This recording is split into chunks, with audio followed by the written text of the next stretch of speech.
Hi friends, നമ്മളിന്ന് പോകുന്നത് Dubai മോളിലേക്കാണ്. നമ്മൾ പോകുന്നത് മെട്രോയിലാണ്. നമ്മൾ കരാമ മെട്രോ സ്റ്റേഷനിൽ നിന്നാണ് പോകുന്നത്. കരാമ മെട്രോ സ്റ്റേഷനിൽ നിന്ന് 5ാമത്തെ സ്റ്റേഷനാണ് ദുബായ് മോൾ വരുന്നത്.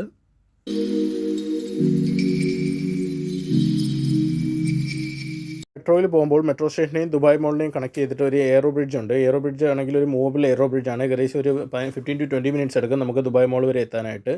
നമുക്ക് ബ്രിഡ്ജിൽ നിന്ന് തന്നെ ബുർജ് ഖലീഫയുടെ വ്യൂ ഒക്കെ കിട്ടുന്നുണ്ട്. നമ്മൾ നേരെ ചെന്ന് കയറുന്നത് മോളിൻ്റെ 3rd ഫ്ലോറിലാണ്. 3rd ഫ്ലോറിൽ നമുക്ക് ചെന്ന് കയറുമ്പോൾ തന്നെ നല്ലൊരു ഏട്രിയം വ്യൂ ഒക്കെ കിട്ടുന്നുണ്ട്. അത്യാവശ്യം തിരക്കുള്ള ദിവസമാണ്. ഇന്ന് ഇന്ത്യൻ ഇൻഡിപെൻഡൻസ് ഡേ ആണ്. അതുകൊണ്ട് തന്നെ ഇന്ത്യൻ ഫ്ലാഗ് നമ്മുടെ ബുർജ് ഖലീഫയിൽ പ്രദർശിപ്പിക്കുന്ന ദിവസമാണ്. അതിൻ്റേതായിട്ടുള്ളൊരു എക്സ്ട്രാ ക്രൗഡ് ഉണ്ട്. നമുക്ക് വന്നപ്പോൾ തന്നെ നല്ല തിരക്കായിട്ടാണ് തോന്നുന്നത്. ഇപ്പോൾ ഞങ്ങൾ ബുർജ് ലേക്കിൻ്റെ സൈഡിലേക്കാണ് പോകുന്നത്. ബുർജ് ലേക്കിൻ്റെ സൈഡിലാണ് ബുർജ് ഖലീഫയും ഡൗൺ ടൗണിൻ്റെ ഭാഗമായിട്ടുള്ള മറ്റ് ബിൽഡിങ്സും ഒക്കെ വരുന്നത്.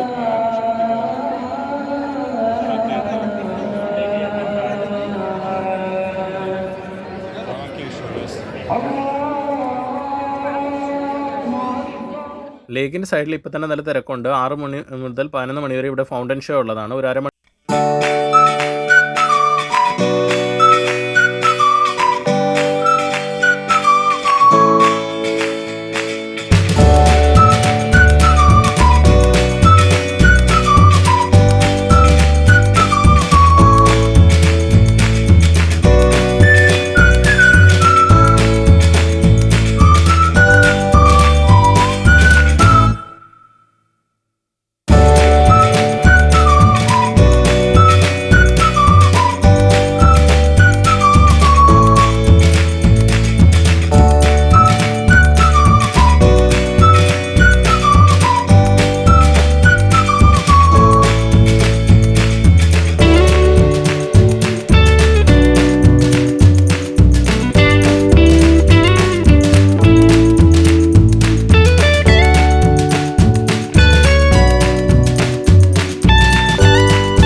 നമ്മുടെ ഇന്ത്യൻ പതാക പ്രദർശിപ്പിക്കാനുള്ള സമയമായി ആദിഭായ് മഹാത്മാഗാന്ധിയുടെ ചിത്രമാണ് കാണിച്ചത്. അത് കഴിഞ്ഞ് ഹർ ഘർ തിരങ്ക എന്നുള്ള നമ്മുടെ മെസ്സേജ് കാണിച്ചു.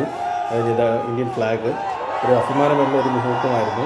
നമുക്ക് അവിടെ നിന്ന് ഒരു പെട്ടെന്ന് ഒരു രോമാഞ്ചമൊക്കെ തോന്നുന്നൊരു ഇതാണ്. അതാണ് happy independence day to mother India എന്ന് പറഞ്ഞിട്ട് ഇത് ഡിസ്പ്ലേ ചെയ്യുന്നുണ്ട്. അതിനുശേഷം നമ്മൾ മോളിൻ്റെ അകത്തേക്ക് വന്ന് ഗ്രൗണ്ട് ഫ്ലോറിലാണ് ഉള്ളത്. ഗ്രൗണ്ട് ഫ്ലോറിൽ നമ്മൾ മറൈൻ അക്വേറിയമുള്ള ഏരിയയിലേക്കാണ് വന്നിട്ടുള്ളത്. മറൈൻ അക്വേറിയത്തിനകത്ത് തന്നെ നമുക്ക് പല ടൈപ്പ് സീ ഫിഷുകളെ കാണാൻ പറ്റും. അതുപോലെ തന്നെ ഷാർക്ക്, ട്യൂണ, പിന്നെ റേ ഫിഷ്, അങ്ങനെയുള്ള പിന്നെ പേരറിയാത്ത ഒരുപാട് ഫിഷുകളുണ്ട് ഇവിടെ. ഇതിനകത്ത് തന്നെ അകത്തൊരു ടണൽ പോലൊരു ഏരിയ ഉണ്ട്. അതിനകത്ത് ടിക്കറ്റ് വഴി നമുക്ക് പ്രവേശിക്കാൻ പറ്റും. ഇത് ഓപ്പൺ ഏരിയ, നമുക്ക് ഫ്രീ ആയിട്ട് തന്നെ ആക്സസ് ചെയ്യാൻ പറ്റുന്നതാണ്. ഇത് ഗ്രൗണ്ട് ഫ്ലോറിൽ തന്നെ ഉള്ളത് ഒരു ഐസ് സ്കേറ്റിങ്ങിൻ്റെ ഏരിയയാണ്. ഐസ് സ്കേറ്റിങ്ങിന് ഏകദേശം ഒരു 110 മുതൽ ഒരു 150 ദിറംസ് വരെയാണ് പല സീസൺ അനുസരിച്ചിട്ട് ചാർജ് വരുന്നത്. പിന്നീട് നമ്മൾ വന്നത് ചൈന ടൗൺ എന്നുള്ളൊരു ഏരിയയാണ്. ചൈനീസ് തീമിൽ ഡിസൈൻ ചെയ്തിട്ടുള്ളൊരു ഏരിയയാണ്. അവിടെ നമുക്ക് ലൈറ്റിംഗ് ഒക്കെ നല്ല ചൈനീസ് തീമിൽ കാണാൻ പറ്റും. പിന്നെ താഴെ അതിൻ്റേതായിട്ടുള്ള ചൈനീസ് തീമിൻ്റെ മ്യൂസിക് ഒക്കെ ആയിട്ട് ലൈവായിട്ട് പെർഫോം ചെയ്യുന്നുണ്ടെന്നറിയാം. പിന്നെ നമുക്ക് കാണാൻ പറ്റുന്നുണ്ട് ഇത് നമ്മുടെ ആർട്ടിഫിഷ്യൽ വാട്ടർഫോളാണ്. പിന്നീട് നമ്മൾ വന്നൊരു ടർക്കിഷ് ഐസ്ക്രീം കൗണ്ടറിലാണ്. ടർക്കിഷ് ഐസ്ക്രീം കൗണ്ടറിൽ നമുക്ക് ഒരു കുട്ടിയായിട്ട് അവർ നല്ല എൻ്റർടൈൻ ചെയ്യുന്നത് കാണാം. അത് ഒരുപാട് പേര് വീഡിയോ എടുക്കാനൊക്കെ ആയിട്ട് അവിടെ ചുറ്റും കൂടിയിട്ടുണ്ട്. നമ്മൾ തിരിച്ചു പോകുന്ന വഴിയിലാണ് ഇത് കണ്ടത്.